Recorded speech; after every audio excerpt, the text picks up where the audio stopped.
This video will have spoilers for Star Force 1 and Star Force 2, since it's direct sequel to both of those. So you have been warned. If you've not played them, you should, but since they're all together in the Legacy Collection. Either way, you ready? You good? You good? You good? Alright, let's go. Mega Man Star Force 3 came out 2008 in Japan and 2009 in North America, but apparently didn't release in Europe at all during that time. But now the world has the Legacy Collection, with Star Force 3 being the last Star Force game at the time of this video, because honestly, they could decide to at some point revive the canceled Star Force 4.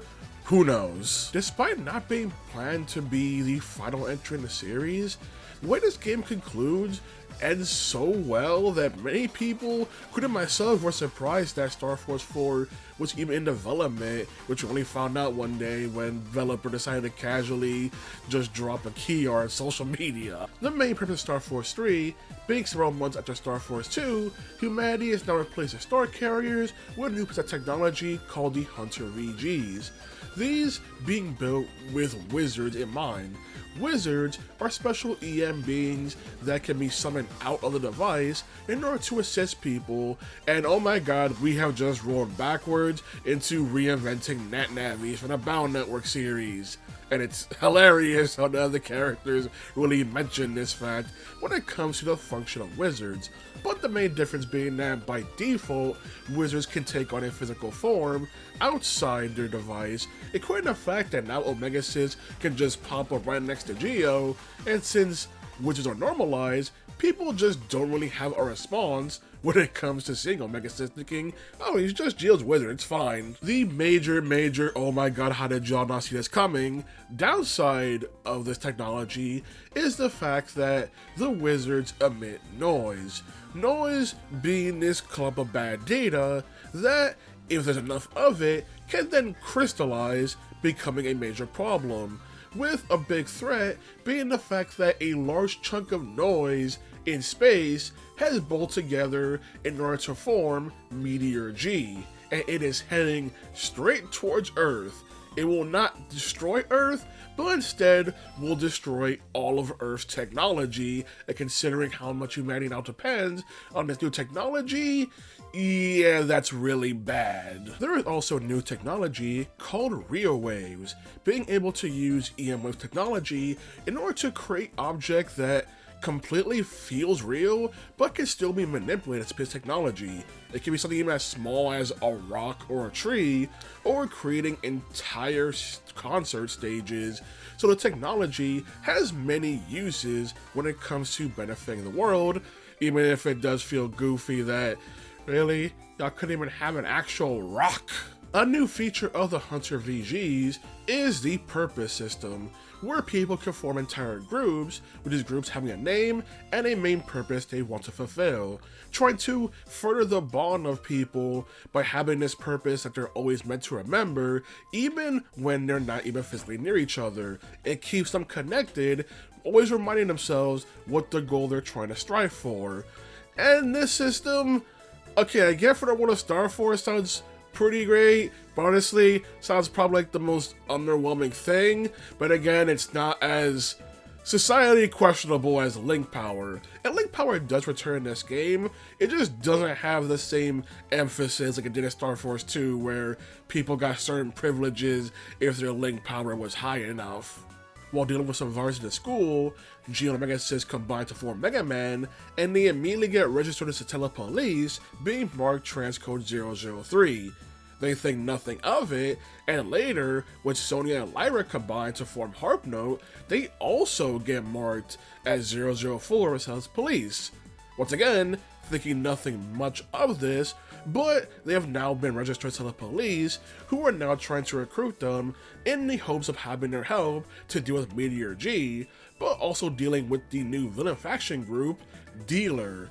Dealer's goal is to use Meteor G for their own end, with them needing more crystallized noise in order to use their plan, and the episodic nature of this game is dealing with Dealer making wizards go berserk, so Mega Man had to go fight them, which then generates a bunch of crystals for noise being generated so they can use it for their own end. While Dealer is the main villain faction, they episodic nature is dealing with the wizards they make go berserk, and it's the least interesting narrative-wise out of the series, because aside from one wizard, the others don't have a motivation for why they would want to go berserk or start harming certain people and humanity.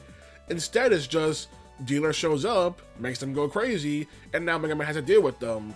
And since they're just being made to go berserk separately, there's no human aspect to it, because either the human is unaware that the wizard is being made to go berserk, or in one case, it's a wizard who has no human operator, so it's just them suddenly being made to go berserk by Dealer, and now a crisis is being made. So it's making them uninteresting when it comes to the narrative, or at least compared to the first two games. So I really wish there was more done with their characterizations, but the big focus is on the members of Dealer. And when it comes to the members of Dealer, okay, I get the ideas that because a new system in the world is purpose, and the members of Dealer aren't connected, they generally have their own separate goal when it comes to what's going on. Like the main two people you deal with are Zack and Tia, and they have their own goal or purpose, and the leader King also has his own goal and has to be separate from the rest. It's just a fact that, I don't know, it really feel like the game really ties it back to a topic of purpose as well. Like, Star Force 2 did a better job at tying how the villains acted to link power and people being desperate to form a bond in order to have any sort of strength, or Star Force 1 tying things back to grief and people having their emotions be used by the EM beings. While here is just more the case of this villain faction aren't exactly organized on the same page at all. So the villain faction in Star Force 3 just aren't that interested in me, and Zack and Tia, who get the most screen time for development, feel like their conclusions are just so rushed for the purposes of the story, needing certain things to happen, even if it feels like the characters are just doing it for the sake of doing it because the story says so. As for the writing I do like is the fact that with the disasters going on, increasing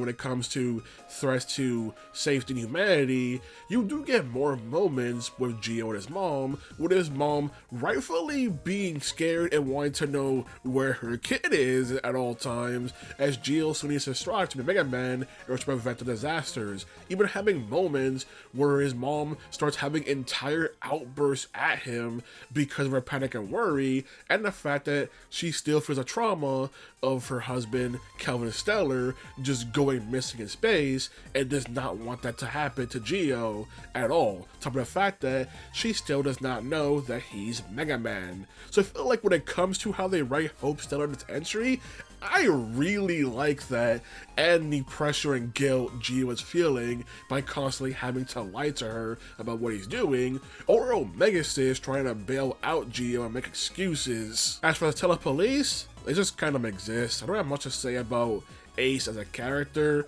He's just kind of there for me. Although I do like the fact that Ace does recruit, or at least try to recruit, more people to the cause of stopping Dealer, and I love the fact that Ace is also training these other people when it comes to training Harp Note and returning Taurus Fire in order to help cause disasters, giving those characters more of a role in the narrative, and also highlighting the danger is so big that Mega Man can't be there all at one place, so you have more people helping out or to prevent the disasters. Overall, I do like the story of Star Force 3. I just feel like it's the weakest story of the trilogy, which I know is a blasphemy, and many think Star Force 2 is a weaker narrative, but for me, I feel like Star Force 2 does a better job at linking the episodic nature together, while here the main linking is, well, Dealer. So I just feel like Star Force does a better job at that. Not saying the story here is bad, but I just feel like despite how much screen time they give to Zack and Tia, they really don't do much with it. And since the wizards can be operated solely by themselves, it feels like they don't even need human operators, with one of them in question actually not having one. Now for the gameplay, with a big change exploration being the fact that you can now combine to Mega Man no matter where you are. No more need to find a wave hole whatsoever. Wherever you're standing, Geo will immediately become Mega Man. Although, it irks me that they replace EM wave change on the air with instead the new one, Transcode! Mega Man! It's faster to the point, but I missed my big transformation call out. Another thing is the fact that now you have special devices in the area that allow you to beam up into the EM wave roads, since when it comes to the EM waves, they're way more common for people to now deal with, so now they're more integrated into society with specifically built-in devices, making it more convenient, and the game able to have both nature Star Force 1, having an EM wave road part of Star Force 1, and exploration on the ground as well, being able to combine the best of both worlds. A weird quirk in this game is the fact that when Geo puts on his visor, sure he can see the EM beings, but now the humans just vanish from his view. It never did that before, so it's just a bit weird when it comes to how the visor operates, to the point where they didn't really use the visor much because of it, especially since humans disappear as well when you transcode it to Mega Man. One downside in this best of both worlds nature is the fact that it can feel a bit annoying when the game will ask you to look around for certain things, and it does this a lot in Star Force 3 in order to progress, and it gets pretty annoying because now the locales you're going to are bigger than everywhere before because of having both aspects, and you need to find certain passages around it in order to get to certain places, which means when the game often asks you to look around for certain people or certain objects, it gets annoying. And I wouldn't say Star Force 3 is padded out, but with these segments of needing to just scour the entire area looking for things, and it keeps doing constantly throughout the game, it feels gameplay-wise that they're padding out the exploration segments. Another quirk is that this time, the main screen you're looking at is the top screen, which means I can use a touchscreen for touchscreen gimmicks, such as being able to tap notifications or information from NPCs that pop up, or when other characters temporarily give Geo access to their wizard, you can now use them by tapping on the touchscreen as well. And that is a feature that is so basic and underwhelming, I'm surprised it took them 3 games to do this, and I kind of wish they did it because it's just kind of annoying to constantly tap the screen. And on an actual DS, wasn't an issue for me. But it's the Legacy Collection. I have to constantly keep switching the screen or to press the button and then go back to the top screen in order to see what I was doing. So, kind of becomes a bit of a nuisance. Legacy Collection, even though it's not a big deal at all. It's just a nuisance to me. Geo can now explore the EM wave in space in order to travel to different locales. And unlike the Skywave of Star Force 2, the travel is much shorter. In fact, it's so shorter, you can sometimes get to locales without even running into a single random encounter. To the point where I started questioning, what's the point of this feature at all? Especially since they will make you keep going back between certain locales and the Satella Police HQ. To an annoying degree, there is a public transport that can take you to the Satella Police HQ, but only during certain story moments claiming you don't have special privileges. Otherwise, there can be entire disasters where you have to get there quickly, and they're like, sorry, you can't leave from here using this, or you can't go there from doing this. Then there are other major disasters, crippling ones, and suddenly the game will allow me to just use the bus.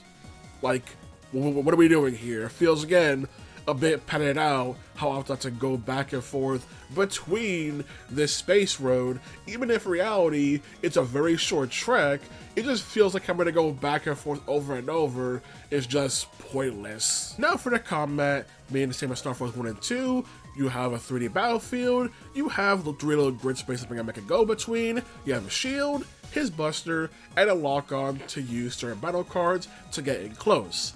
A new feature of this entry is the fact that some battle cards may be grayed out.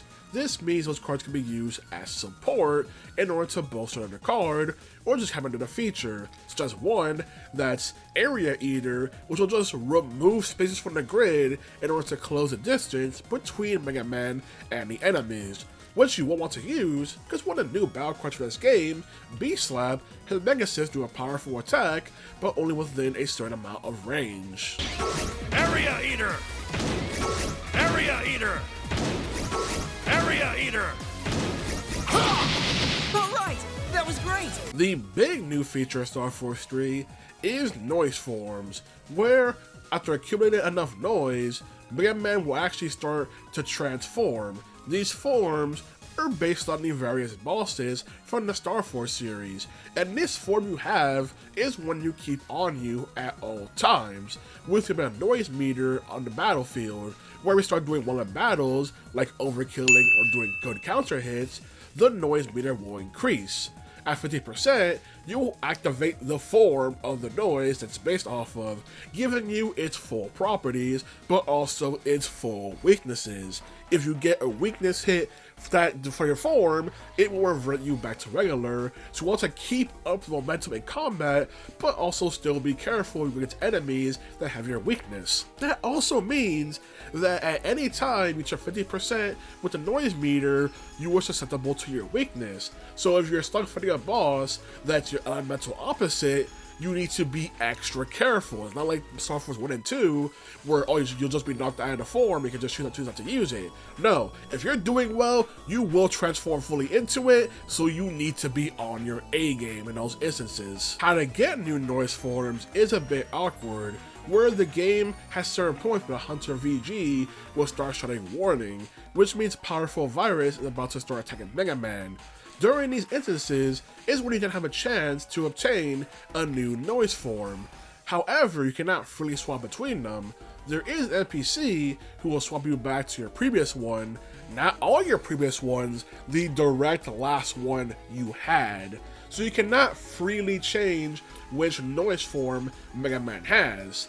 Unless you're in the post-game, which is at the Legacy Collection, that does allow you to swap between them freely, but instead, that's only after you have beaten Star Force 3 at Legacy Collection, so for the main game, you don't have this luxury. I really like what the noise forms bring to combat, especially since it's not something you can just turn off and not use. Like, sure, Star Force 2, if I'm fighting enemies that use fire, I can just choose not to use Ninja, but here, like I said, if I'm doing too good, now I need to be even more careful. And at 100% noise, and you finish the fight, then you'll actually get special battle cards, some of which are deemed quote-unquote illegal battle cards that are not in the game's library, but are more powerful versions of other battle cards, making them very good to seek out. Hell, you can even get powerful versions of boss cards as well from this game or prior entries, which once again, you really want to keep the noise meter up because that's how combat is based off in this game. You also have the Big Bangs,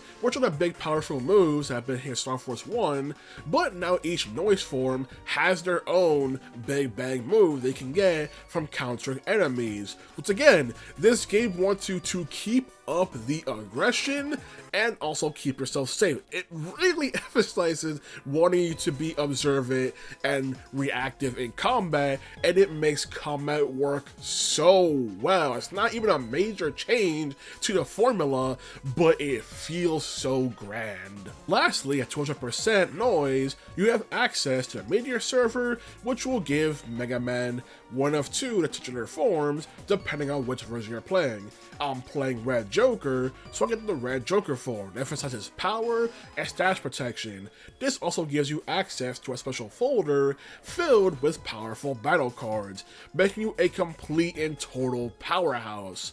And then you manage to get the Big Bang attack for them, well, you will just destroy the entire battlefield when it comes to these abilities. They want you to feel powerful, but you have to really earn the form this time with how noise accumulation works, and it feels so good to do in this game, but has a caveat that it also only lasts for 3 turns, so there is a limit to the power you have. One thing I don't like about the powerful virus system is the fact that, yeah, it's the warning summons powerful viruses, it can also summon the EX version of a boss that you fought previously out of nowhere. And yeah, Star Force 1 and 2 had more powerful version of bosses, but you would have to do their first rematch and then he could possibly be a random encounter in their locale. I did nothing to have freaking Queen Virgo EX3 show up here and try to beat me down. And she almost did, and just felt case of being a bit unfair when it came to the fact that the noise warnings can just spawn entire powerful boss fights that you can just be not prepared for. It feels a bit too much when it comes to how this mechanic works. And since it's Legacy Collection, it may also get a benefit of also all the features it comes with, whether it be able to change difficulty by changing settings, changing the screen layout, or the fact that it also has the new voice acting provided by the anime cast. Although Star Force 3 did originally have an English voice actor for Geo, but if you prefer that voice acting, it is completely gone. Legacy Collection, you only have the new cast, and their previous voice acting is just completely omitted, and some people disappointed by that aspect and everything. But I found out that apparently all the Star Force games in Japan had voice acting for Geo when it came to certain aspects, and was just the English releases that only voiced them in Star Force 3. So, interesting to find out. Another aspect of combat has to do with the brother band system, where, because you're Mr. Brothers, that means when it comes to combat, you can perform multi-noise transformations, be able to combine the noise form of your brother with the noise form of the one you have, creating an absurd number of combinations when it comes to combining the abilities of noise forms for multi-noise, adding once again another layer to combat if you have registered brothers to your copy with Legacy Collection, making that easier to do thanks to the online feature as well. So once again, even more things to combat get changed when it comes to the mechanics of this game. Now for the game's text, which, like for Star Force 1 and 2, is just more just again the observation of the right side of the window not being used much. In fact, only real gripe I have, not really text-wise, but some of the UI, has to do with the touchscreen aspects, where when you're pulsing into a device, the Legacy Collection will automatically switch to the touchscreen, so you can then execute to go into the device you're pulsing into.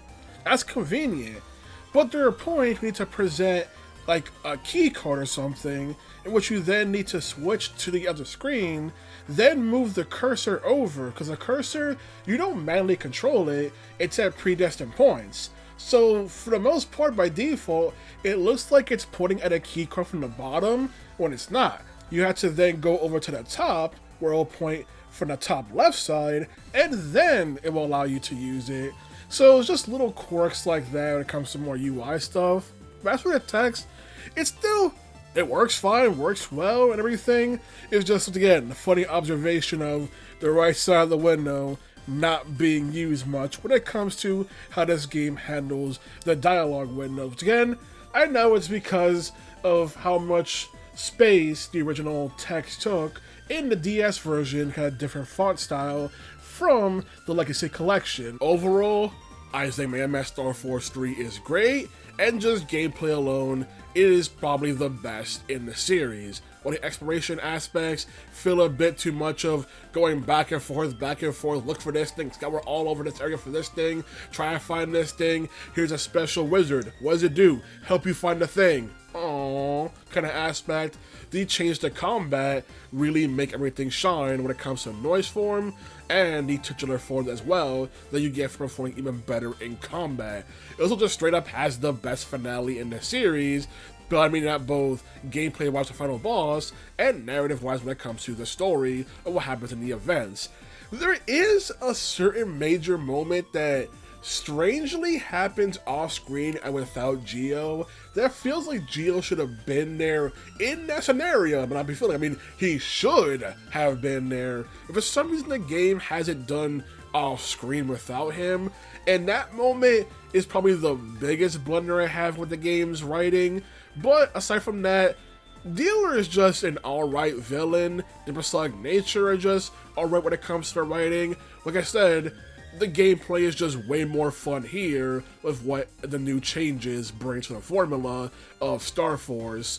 So now I can just sit here going, I hope they make Star Force 4, but again, I've been saying I hope they make Legends 3, I hope they make X9 for many years, so who knows? They tease the AD, Legacy Collection does well, they might do Star Force 4, they also tease for Mega Man X9, and that still hasn't happened, so hopes are not high, but they exist. So I gotta say about Mega Man Star Force 3, alrighty then, good day.